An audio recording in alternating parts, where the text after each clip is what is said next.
नमस्कार प्रिय दर्शकों। आज का यह दिन कोई साधारण दिन नहीं है। आज सूर्यदेव अपनी चाल बदलते हैं। उत्तरायण की पावन यात्रा शुरू होती है और इसी के साथ शुरू होता है मनुष्य के भाग्य का नया अध्याय।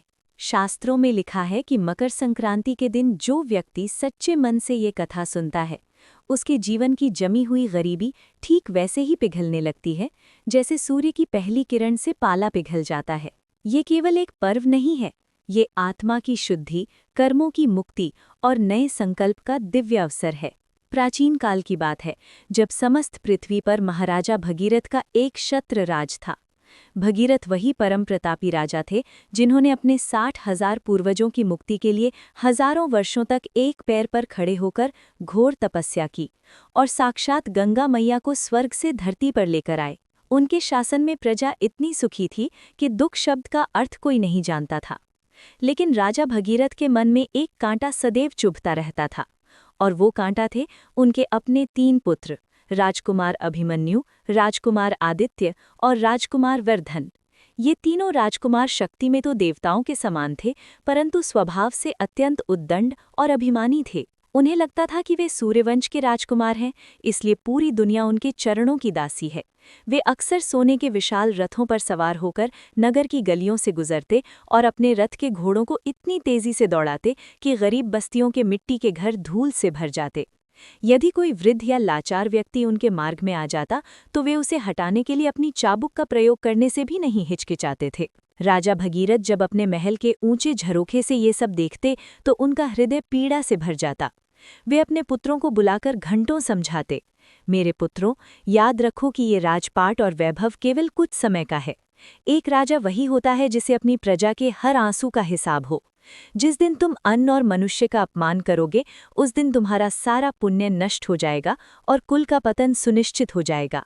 परंतु राजकुमार अपने पिता की इन गंभीर बातों को केवल एक वृद्ध की कमजोरी और पुरानी बातें मानकर हंसकर टाल देते थे। समय का चक्र घूमता गया और मकर संक्रांति का पावन पर्व निकट आने लगा। पूरी अयोध्या नगरी को दीपों और पुष्पों से दुल्हन की तरह सजाया जा रहा था। उसी समय हिमालय की दुर्गम और बर्फीली वादियों से निकलकर एक अत्यंत वृद्ध और तेजस्वी महात्मा अयोध्या की सीमा में प्रविष्ट हुए। उन महात्मा के शरीर पर केवल एक फटा हुआ वस्त्र था। उनकी हड्डियां साफ दिखाई दे रही थीं और वे भूख प्यास से अत्यंत व्याकुल थे। वे महात्मा कोई साधारण भिक्षुक नहीं थे, बल्कि सूर्यदेव के अनन्य उपासक थे जो केवल लोक कल्याण के लिए भ्रमण कर रहे थे।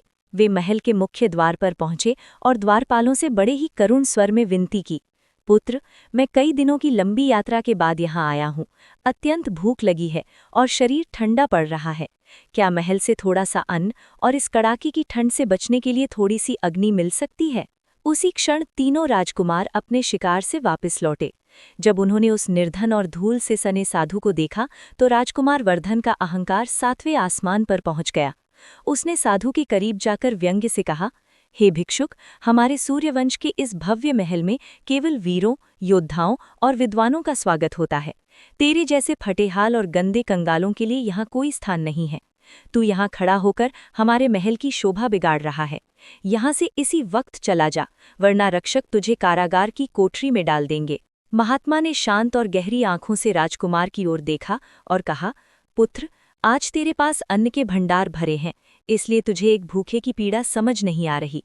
पर याद रखना, जो अन्न का अपमान करता है और याचक को द्वार से खाली हाथ लौटाता है, माँ अन्नपूर्णा और सूर्यदेव उससे सदैव के लिए मुख मोड़ लेते हैं।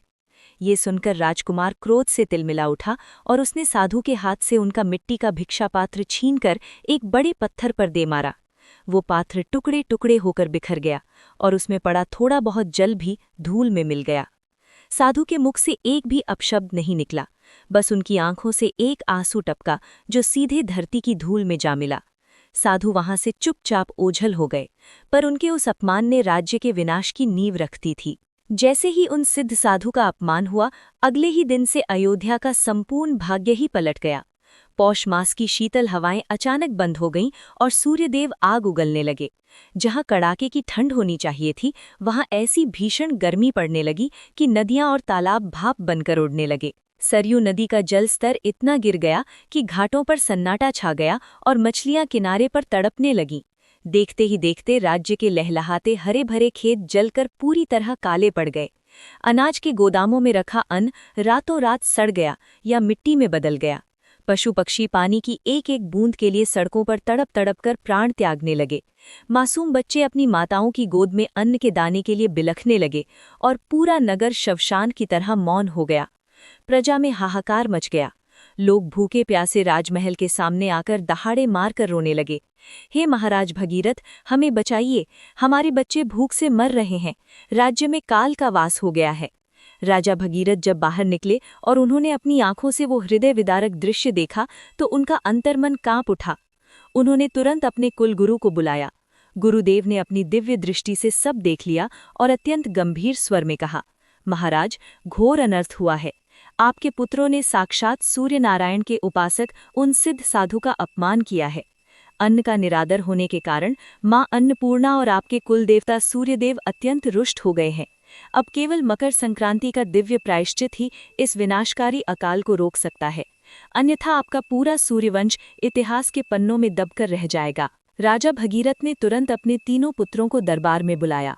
जब राजकुमारों ने देखा कि उनके एक पल के अहंकार ने हजारों मासूमों की जान जोखिम में डाल दी है और उनकी अपनी सुख सुविधाएं भी समाप्त हो रही हैं, तो उनका सारा घमंड आंसुओं के साथ बह गया। वे अपने पिता के चरणों में गिरकर फूट फूट कर रोने लगे। राजा भगीरथ ने कठोर स्वर में कहा, केवल रोने से ये पाप नहीं धुलेगा। यदि वास्तव में प्रायश्चित करना है और प्रजा को बचाना है तो अपने राजसी अहंकार का त्याग करना होगा। मकर संक्रांति की सुबह होने में अब केवल 3 दिन शेष थे। राजा ने अपने पुत्रों के कीमती वस्त्र उतरवा दिए, उनके स्वर्ण मुकुट और आभूषण छीन लिए और उन्हें केवल एक साधारण सूती वस्त्र पहनाकर सरयू के तट पर ले गए। राजा और उनके तीनों पुत्रों ने बर्फ जैसी ठंडी सरयू नदी के जल में कमर तक खड़े होकर घोर तपस्या शुरू की। राजकुमारों ने प्रतिज्ञा की कि जब तक सूर्यदेव प्रसन्न नहीं होंगे वे अन्न और जल की एक बूंद भी ग्रहण नहीं करेंगे। 3 दिनों तक वे बिना कुछ खाए पिए खड़े रहे। उनके शरीर भूख और ठंड से कांप रहे थे, उनके होंठ नीले पड़ गए थे और शरीर जकड़ गया था, पर उनके मुख से निरंतर ओम सूर्याय नमः का जाप निकल रहा था। इस बार उनके मन में कोई अहंकार नहीं था, बल्कि केवल प्रायश्चित की अग्नि जल रही थी। अंततः मकर संक्रांति की वो पावन और ऐतिहासिक सुबह आई जब सूर्यदेव ने धनु राशि छोड़कर मकर राशि में प्रवेश किया। जैसे ही राजा भगीरथ और उनके पुत्रों ने कांपते हाथों से सूर्य को अंतिम अर्घ्य दिया, पूरा आकाश एक दिव्य और अलौकिक सुनहरी आभा से भर गया। साक्षात भगवान सूर्य नारायण 7 श्वेत घोड़ों वाले अपने दिव्य रथ पर सवार होकर आकाश के मध्य में प्रकट हुए। उनकी चमक ऐसी तेजस्वी थी कि राजकुमार अपनी आंखें भी नहीं खोल पा रहे थे। सूर्यदेव ने मधुर परंतु अत्यंत गंभीर स्वर में कहा, भगीरथ, तुम्हारे पुण्य कर्मों और तुम्हारे पुत्रों के इस सच्चे पश्चाताप ने मेरा क्रोध शांत कर दिया है। आज मकर संक्रांति है, आज का दिन दान का महाकुंभ है। जाओ पुत्रों, स्वयं अपने हाथों से भोजन तैयार करो और उन सभी लोगों के पैर धोकर उन्हें भरपेट भोजन कराओ जिन्हें तुमने कभी तुच्छ समझकर दुत्कारा था। आज का दान ही तुम्हारे राज्य की रक्षा करेगा। राजकुमारों ने उसी क्षण नदी से निकलकर लकड़ियां एकत्रित की, मिट्टी के विशाल पात्रों में तिल, गुड़, चावल और दाल की शुद्ध खिचड़ी तैयार की। उन्होंने स्वयं नगर के एक एक गरीब, अनाथ और वृद्ध के पास जाकर उनसे हाथ जोड़कर क्षमा मांगी और उन्हें बड़े प्रेम से भोजन कराया। जैसे ही पहले भूखे व्यक्ति ने भोजन का पहला निवाला लिया, आकाश में शीतल बादल छा गए और अमृतमयी वर्षा होने लगी। सूखे खेत फिर से लहलहा उठे और नदियों का जल फिर से निर्मल होकर बहने लगा। सूर्यदेव ने अंतिम आशीर्वाद दिया। आज के पावन दिन जो भी इस कथा को पूर्ण भक्ति और श्रद्धा से सुनेगा, साथ ही तिल और खिचड़ी का दान करेगा, उसके घर में 7 जन्मों तक कभी अन्न और धन की कमी नहीं होगी और उसकी 7 पीढ़ियों का उद्धार होगा। तभी से मकर संक्रांति पर खिचड़ी दान की ये महान और अमर परंपरा संपूर्ण भारतवर्ष में मनाई जाती है। बोलिए सूर्य नारायण भगवान की जय, मकर संक्रांति माता की जय।